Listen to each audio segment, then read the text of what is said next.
I think the Miami Heat are for real, man. They are currently second in the East, and today I think they had the test of their season today, playing the Los Angeles Lakers at home. They played a tight game up until to the end. They lost by 3. Even had a chance to win it. Jimmy Butler missed a 3-point shot. They even had, I think, up to a 12-point lead at one point. The Miami Heat. I think a lot of people are surprised by how good this team is because a lot of players on the roster that are playing well weren't even on the roster last year. We didn't know what Tyler Herro was going to be able to do in his rookie year. We didn't know what Kendrick Nunn was going to be able to do in his rookie year. We didn't know how Jimmy Butler was going to be able to fit in with this team.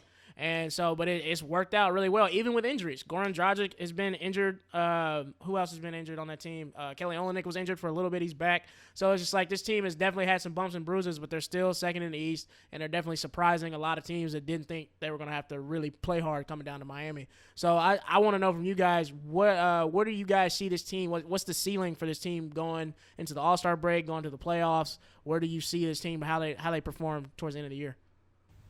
I think their ceiling was increased, obviously, with the signing of Jimmy Butler. That helps you a lot. That's a top 15 player in the league.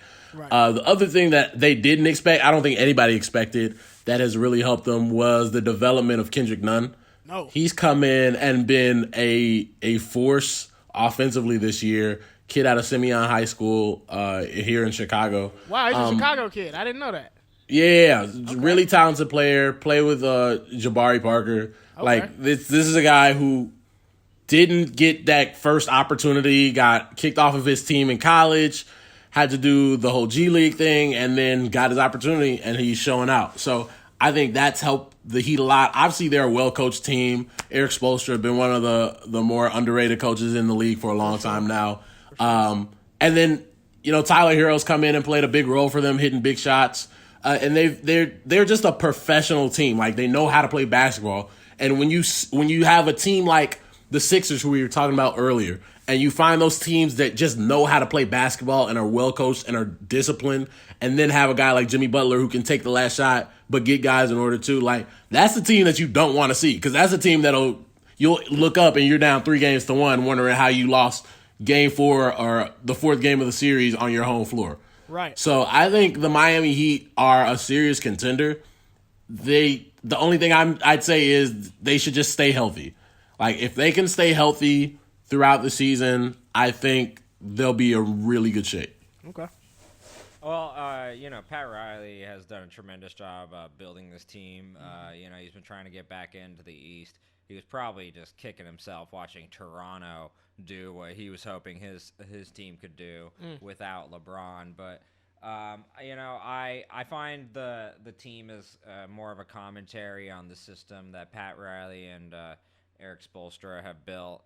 The system is really good. I love the way they play. Jimmy Butler is the best person you could have to really lead the team, but they're a bit skinny. They have this weird thing where every single week they measure your body fat at the Miami Heat. It's like a specific thing that their team does. Yeah. And with a couple of the guys, they need to tell them to put on weight, because they were just getting pushed around tonight by the Lakers. They're all very skinny. Lakers killed them on the boards tonight. When you look at the 5 guys on the floor every time, it doesn't look like they add up to 1,000 pounds. It really doesn't. They're very slight people. I mean, they're very finesse and quick, and they're gonna beat a lot of teams just by how quick they are. Shoot the ball well too. It's a cool system to watch. They switch very well on defense, but they really need to bulk up if they want to compete with the big boys in the playoffs. It's just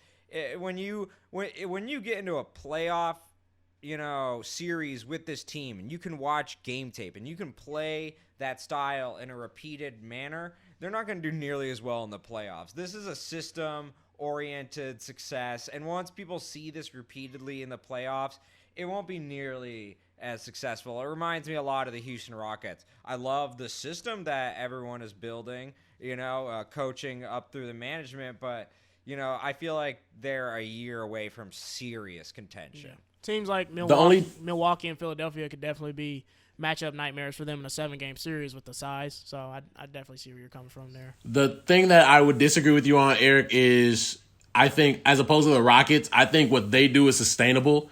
Defense is always sustainable, Right. especially when you have guys who give effort on that end of the floor on every play.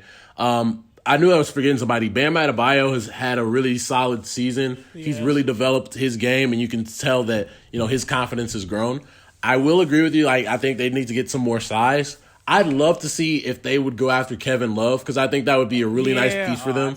And when you got to the playoffs, that's a guy with experience who's been there before, grab a lot of boards for you, can score the basketball, and he would be a pick and roll nightmare with Jimmy. I just don't know if they have the pieces to do it. But I think Kevin Love would be a great fit for them. No, for sure. Love and that. y'all know Pat Riley could definitely pull something like that off. That sounds like a Pat Riley. I'm happy for Pat. You know what I'm saying? I think this Heat team can give him the last few good seasons, because Pat looked like he on his last leg. That nigga looked like a character off The Irishman. So I don't know. I don't know how long Pat got in the office, man. Yeah, looking like Bill Clinton. And, right. But I'm happy. I like this Heat team. It's fun watching them. You can tell they definitely like playing together. They gel together well. Like, I watched a little funny interview with Jimmy and Tyler Herro and Bam. And Jimmy was talking about how he was from the hood and he couldn't swim. And Tyler Herro was like, I can't swim either. And he was like, oh, shit, you cool. You got hood tendencies. So it's just fun seeing another team gel. And I like seeing Jimmy playing well in his role, because I think it makes the other teams kind of look bad, where they're trying to make Jimmy look like he was the problem. Because I never thought Jimmy Butler was the problem in a lot of those situations. I just thought he was paired with a lot of young guys that just didn't want to work as hard as him. And I think he's finally found that spot where he's got some young, hungry guys with no ego that are ready to go. Because, I mean, Tyler Herro's averaging 16 a game right now, and Kendrick Nunn's averaging almost 23 points a game. That's almost 40 points combined from two rookies that weren't even in the league last year. So I think that's definitely impressed me. So I'm excited to see what they do going forward.